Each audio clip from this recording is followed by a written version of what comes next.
आज तक आपने सुना होगा कि इब्लीस हमेशा इंसान को इबादत से गुमराह करने की कोशिश करता है, मगर आज की यह कहानी इतनी अजीब है कि इसे सुनकर आप हैरत में पड़ जाएंगे। एक शख्स अंधेरी रात में नमाज अदा करने के लिए अपने घर से निकला।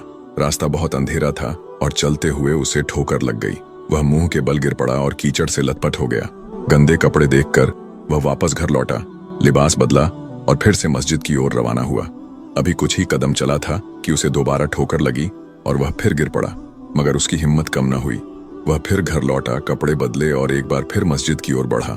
इस बार जब वह घर से बाहर निकला तो दरवाजे पर एक अजनबी खड़ा था, जिसके हाथ में एक चमकता हुआ चिराग था।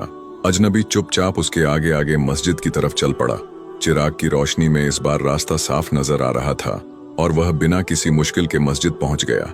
मस्जिद के दरवाजे पर वह अजनबी ठहर गया और नमाजी अंदर चला गया। नमाज अदा करने के बाद जब वह बाहर निकला तो देखा कि वह अजनबी अभी भी खड़ा था, मानो उसे घर छोड़ने आया हो। नमाजी को अजनबी पर शक हुआ और उसने उससे पूछा, आप कौन हैं? अजनबी ने जवाब दिया, मैं इब्लीस हूँ। यह सुनकर नमाजी हैरान रह गया और बोला, शैतान मुझे मस्जिद तक कैसे छोड़ने आया? तेरा काम तो लोगों को गुमराह करना है। इब्लीस हंसते हुए बोला, जब पहली बार तू गिरा तो अल्लाह ने तेरे सारे गुनाह माफ कर दिए। जब दूसरी बार गिरा तो अल्लाह ने तेरे पूरे खानदान को बख्श दिया। मुझे डर था कि अगर तू तीसरी बार गिरा तो अल्लाह पूरे गांव को बख्श देगा, इसलिए मैं चिराग लेकर आया ताकि तू बिना गिरे मस्जिद पहुंच जाए।